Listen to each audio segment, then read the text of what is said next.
Guess we got to talk about some Halo. No, not another one.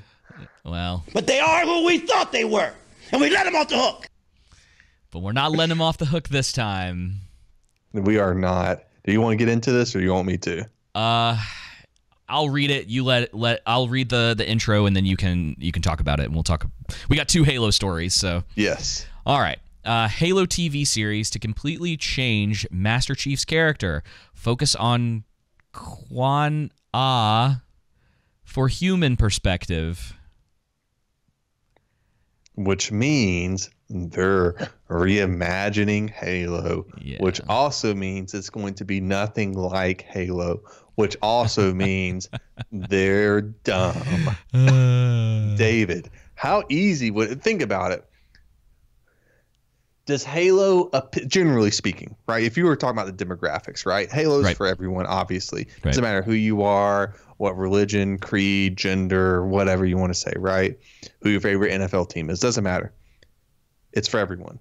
But if you were to say who the primary demographic is between male and female, who would you say? Male, absolutely. Right? So you would think that you probably, like, marketing 101 is don't alienate your main base, right? Yeah. So you would think, okay, Halo, for those who don't know, I'm going to simplify it. Very short form, right? It's a survival video game of the human race against a superior race or species of aliens. And they have to pull together to fight and fend off this superior alien race. Correct, David? Yeah. I was trying to very simplify it. Nope. That's simple enough. I'm sure there'll be people in the comment section that are like, actually, but you're pretty much right. Actually, Master Chief was on Mount Doom, and the Eagles definitely could have taken Master Chief to take out the Covenant.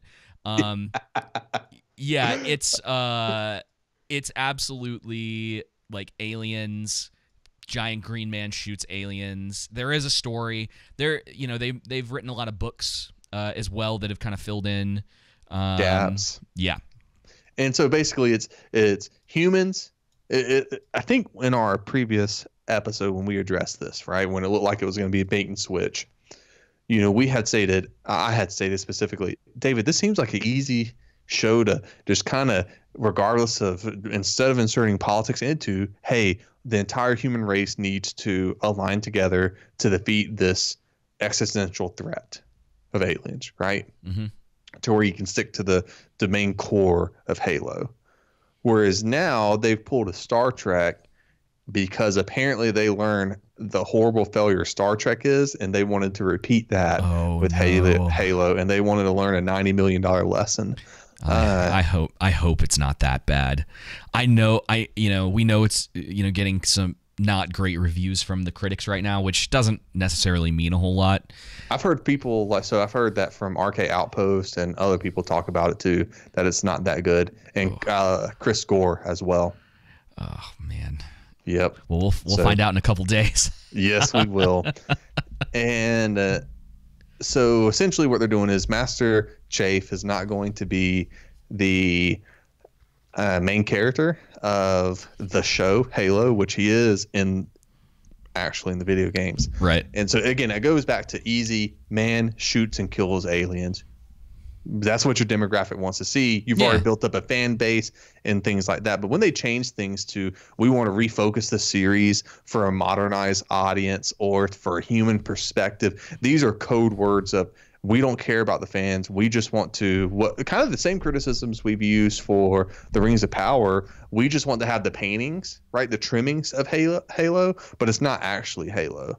And so basically what this Bounding in the Comics article states is that hot off the heels of the controversial announcement that the series protagonist will be unmasked for his upcoming Paramount Plus debut, the Halo TV series has revealed that not only would their version of Master Chief be a near completely different version of the iconic character, but that heavily advertised teenage female lead, Quan Ah, will be a focus of the series as she provides a human's perspective on the story. And they're going to use, I think they're calling it the Silver Timeline or whatnot. Yeah. Kind of like what Star Trek did with the Kelvin timeline. Oh, yeah. Oh, and no. Oh, no. Yeah, which is no. just a way to justify that it's going to be fan fiction, right? Yeah. And there's a difference in filling in gaps that stick to the themes and the essence and the ideas and the concepts of a fantasy work, right? Sure. Like what Peter Jackson did. Peter Jackson didn't we don't talk about The Hobbit, but which that's not really his fault. But I mean, even with The Hobbit, he still stuck to 75% of the lore. And but with The Lord of the Rings, any changes he made for thematic reasons. With The Hobbit, he wasn't supposed to be director. He got put in there last minute, and everything was rushed. You could clearly tell so many things went wrong in production. They had so many setbacks, which always leads to an indication that the movie's probably not going to be good. Wink, wink, Morbius. But with Halo, this idea to introduce a silver timeline is just so they can put their own messaging and own agenda in it. And I'm almost positive that's going to be the focus rather than just telling a good story and a story that fans want to see. Halo didn't become popular because of their views and what they want to see, right? Their creation. It became popular for what the original creators created, which was Master Chief and the human race having to come together to defeat a superior alien race. Yeah. It looks like you've covered a lot of what they're doing. It says, from the very beginning, it was clear that in order to let the story evolve and grow the way it needed to, in order to really, that's an interesting line, in order to really go deeply into these character arcs, we would need to make some changes. Oh, gosh. Okay, the canon is not only deep, but wide. What's interesting is, like, this is getting to a borderline place of them saying the quiet part out loud. Yep. Where it's like all these companies have been doing this for a while, and everyone's saying, like, hey, they're changing things. They have an agenda. There's there's messages that they're trying to push in this stuff.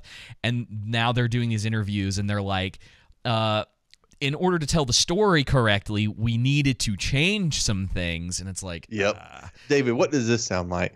Okay, so Kane said, and Kane is what was his specific role? Was he like the vice president of something or another? Is Kane Wolfkill, I want to say. No, I don't know. Maybe he's a producer or something. Anyway, figure it out later. But I wanted to ask you, what does this sound like? This is what Kane states. There are opportunities to dig into the canon and find characters that were only hinted at and stories only half mentioned and dig in and invent new stuff.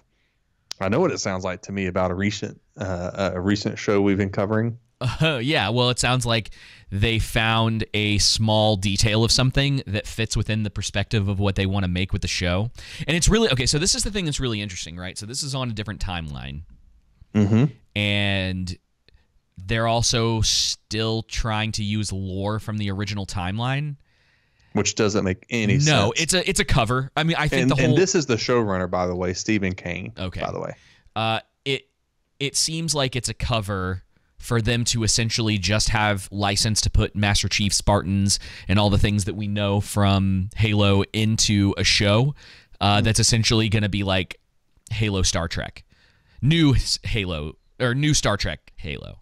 Yep. It doesn't really seem to me, and again, we're going to cover the whole show, so I am going to be really curious to see what is actually going on. It looks like it is a bait and switch completely. And on top of that, Joseph, it would seem, right?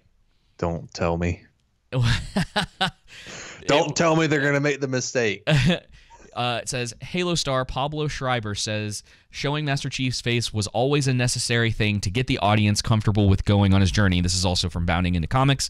Thank you, guys. You're like 30% of the stuff that we talk about, because you're a pretty reliable news source, and you don't beat around the bush with a lot of stuff. So thank you guys a lot for that.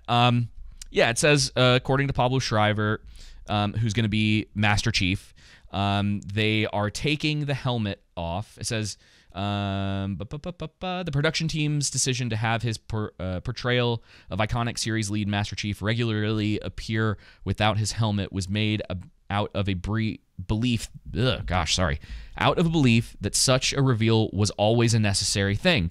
So here's a couple of the quotes from Schreiber, right?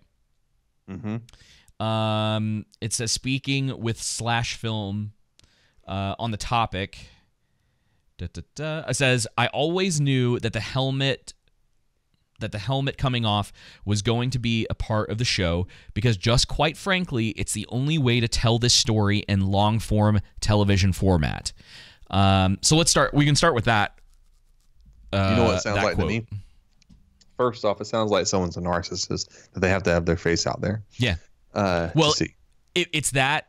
It's that, and it's the Boba Fett effect. Now, I know you didn't watch Boba Fett, but one of the biggest problems, and something people complained about all the time, is that he constantly took his helmet off because they want to see the actor's face. Now, this is also something that happens in Spider-Man way too much, and it started to happen with The Mandalorian more, and because of narcissism, because Pablo Hidalgo wanted his that's his name, right?